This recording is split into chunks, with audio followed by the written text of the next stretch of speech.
Ouais, bonne fête du travail, hein.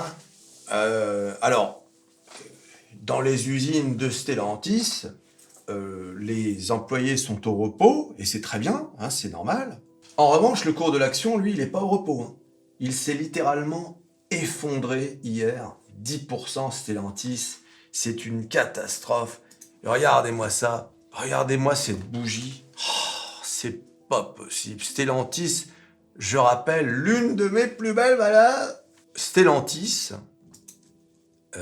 qui, en l'espace d'un peu plus d'un mois, a quand même perdu 20%. J'ai tweeté, abonnez-vous à mon Twitter, à mon ex, comme on dit. Au revoir les 27 euros. Hein, ils sont bien loin, les 27 euros. Regardez comme ils sont beaux, ces 27 euros. Alors bien évidemment, il y a eu le détachement du dividende, hein, qui fait toujours automatiquement baisser le montant de l'action. Un beau dividende, hein, quand même, Stellantis. Hein. Il faut quand même le dire, c'est le retour du dividende. Enfin, ça date... quand est-ce qu'ils l'ont remis, le dividende ? Ah, je me souviens, j'étais énervé parce qu'ils l'avaient supprimé pendant le Covid.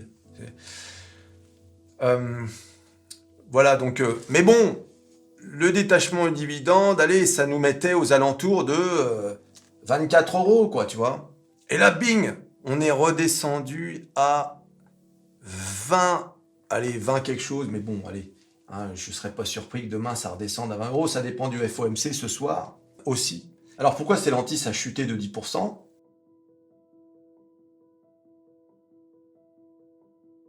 Stellantis a dévoilé mardi un chiffre d'affaires inférieur au consensus au titre du premier trimestre, tout en confirmant ses objectifs pour l'ensemble de l'exercice en cours. Le constructeur automobile a fait état ce matin d'un chiffre d'affaires net de 41,7 milliards d'euros pour les 3 premiers mois de l'année, en baisse de 12% d'une année sur l'autre.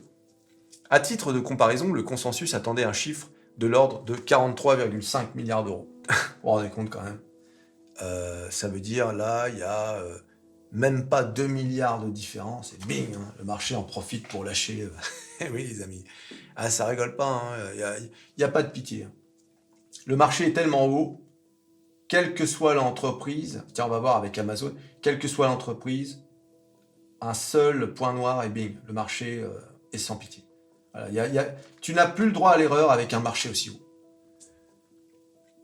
Dans un communiqué, Stellantis explique avoir pâti d'un volume de vente en baisse, celui-ci ayant reculé de 10% à 1,33 million d'unités, mais aussi d'effets de mix et de change défavorables. L'entreprise a néanmoins renouvelé son engagement d'atteindre un résultat opérationnel courant minimum à 2 chiffres pour 2024, ainsi qu'un free cash flow industriel positif en dépit des incertitudes macroéconomiques du moment. On a parlé des rachats d'actions. Son programme de rachat d'actions de 3 milliards d'euros est par ailleurs en bonne voie pour être achevé en 2024. Alors ce qui est marrant, c'est que si vous avez suivi la séance de mardi, le marché a réagi avec un peu de retard. C'est-à-dire qu'il y a eu moins 1, moins 2%, et puis bing, on est passé à 10%. Ça a été vraiment... Alors, chez Stellantis, hein, on explique que eh bien, c'est en attendant les nouveaux modèles qui vont arriver très bientôt. Voilà, bon, Stellantis, moi, j'ai pas l'intention de vendre. Hein, je conserve. C'est une belle valeur. C'est vrai que en ce moment, le marché de l'automobile, c'est pas génial. Que ce soit dans thermique, électrique. Et puis, c'est vrai que il y a un gros renouvellement de véhicules chez Stellantis qui va s'opérer. Donc, normalement, ça devrait améliorer les ventes. Le programme de rachat d'actions, ça va forcément augmenter le titre. Le titre pourrait bien revenir à 20 euros, même en dessous, hein, c'est possible. Hein, si le marché décide de continuer de baisser, hein, on va voir. Hein, aujourd'hui, malheureusement, on est encore dans le rouge. Hein, on est à combien aujourd'hui hein, sur le marché américain ? Parce que le marché américain, il est à... Ah non, ça va. Ça va, on est légèrement dans le rouge. Hein. Je pensais que ce serait pire, mais hier, waouh, moins 2%, hein, on va le voir. Donc comme vous pouvez le voir, on est quand même sur une dynamique haussière avec Stellantis. Est-ce que Stellantis va revenir à son ATH ? Je pense que oui, mais c'est vrai qu'avec une telle montée, hein, regardez, hein,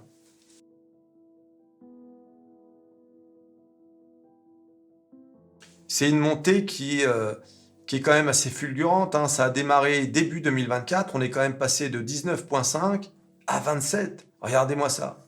Donc ça, c'était sûr que ça allait corriger, hein. Voilà, donc il faudra pas venir, euh, comment dire, faire un breakdown, parce que là, derrière, eh bien, on descend à 19,3, quoi. Hein, ce qui est parfaitement possible, hein, parce que c'est quand même une zone importante, là, c'est la zone de 19 euros. Écoutez, après, moi je suis sur du long terme, donc ce sont les aléas de la bourse, hein. Si vous regardez au quotidien, vous allez péter un plomb. Alors bien évidemment, toujours la même question, hein. Fallait-il vendre à 27? Mais sur le long terme, non. Le long terme, non. Si tu fais du swing trading, oui. Si tu fais du swing trading, il est évident que une montée pareille, tu vends. Surtout si tu as acheté à 19. Bah, c'est quand même... on est à combien là? En swing trading, j'entends, hein. On est à 40%. Alors 40%, tu vends si tu fais du swing trading. Tu vends même avant, hein. Les swing traders, ils n'attendent pas 40% pour vendre. Ah, pour rappel, le swing trading, c'est quand tu achètes des valeurs que tu vends quelques semaines après, quelques mois, maxi 3 mois. Voilà, ce sont des gens qui font ça en permanence, mais c'est leur métier, hein. Je veux dire, le swing trading, c'est très, très time consuming, quoi, ou chronophage, si vous préférez. Ça demande beaucoup de travail, beaucoup de concentration et beaucoup de recherche. Parce que vous êtes constamment en train de chercher de nouvelles entreprises qui vont vous permettre de faire justement ces plus-values. Alors, ça ne marche pas à tous les coups, hein, sinon vous seriez milliardaire. Mais ça peut être pas mal, mais c'est un métier, hein. Ne faites pas du swing trading le soir en rentrant du boulot, hein. Vous allez vous planter, hein. C'est un métier. D'ailleurs, le trading, c'est un métier. Hein, c'est pas un truc que tu fais à la légère comme ça. Ça nécessite des préparations, etc. Voilà, alors hier, le marché était bien rouge, hein. On avait du moins 2% sur le Nasdaq. C'est dommage parce qu'on était en pleine reprise. Et bing! Alors bien sûr, la grosse nouvelle, c'est le FOMC, hein, ce soir. Enfin, ce soir, d'ici que la vidéo soit publiée, ce sera en cours. Et bien sûr, tout le monde est suspendu à ce que va dire Jérôme. Jérôme! Je ferai une vidéo, bien sûr, là-dessus. Et alors, c'est marrant parce que le marché ne sait pas vraiment quoi pricer. C'est-à-dire, pas de baisse de taux du tout, ou bien une baisse de taux, mais plus tard dans l'année. C'est pour ça que le marché, il ne sait pas trop, quoi. Et on attend tous vraiment le discours de Jérôme. Je me demande si c'est pas l'un des discours les plus attendus depuis plusieurs mois, quand même. Là, vraiment, parce que on ne sait pas, l'inflation est toujours là. L'économie américaine se porte bien. Il y a les élections, ça c'est pareil. On parle d'un Jérôme Powell sur la sellette. Eh oui, qu'arrivera-t-il si Elon Trump, j'allais dire, Donald Trump est élu? Il y a plein d'inconnus cette année, hein. Ah oui. Donc ça va être intéressant là, ce qui va se passer. Alors je parlerai d'Amazon dans une autre vidéo, mais sachez que Amazon a dépassé les attentes, et pourtant, Amazon est à plus 1,28 aujourd'hui, hein, sur les valeurs. Non, pardon, 1,69. Tesla est légèrement dans le rouge. Et Tesla qui avait frôlé les $200, bing, retour à 180. Mais je vous dis, hier c'était une journée, c'est bien simple, tout était rouge, hein. Apple légèrement dans le vert à 171, Google 1,34, Amazon, je vous dis, Amazon qui publie d'excellents résultats, est à 178. Bon, on aurait pu espérer un peu plus, mais bon, hier on était, je vous dis, dans un marché très rouge et on attend à quelle sauce on va être mangé. Mais il faut noter quand même la mauvaise performance de Nvidia, moins 5%, et surtout le satellite SMCI, moins 15%. Vous vous rendez compte que SMCI était à $1,200, hein. On est de retour à 700. Oui, les amis. Mais oui, les satellites, c'est très volatile. Faites attention.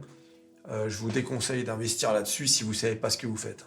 À noter quand même, dans la journée d'hier, la journée rouge, un téléperformance à moins 4, à 85, tu vois. Et la saucisse Atos qui n'a pas perdu ses plus 20% de l'autre jour, mais qui en a perdu la moitié à moins 11%.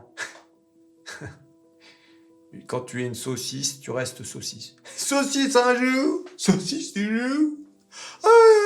La saucisse. Aïe, aïe, aïe. Bon, on parlera. Je voulais parler d'Amazon dans cette vidéo, mais malheureusement, j'ai pas le temps.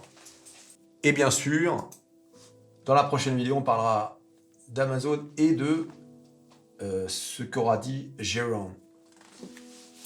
Tu t'abonnes, tu likes, tu partages, tu cliques sur à peu près tout ce qui va être cliqué. Stellantis, aïe aïe aïe.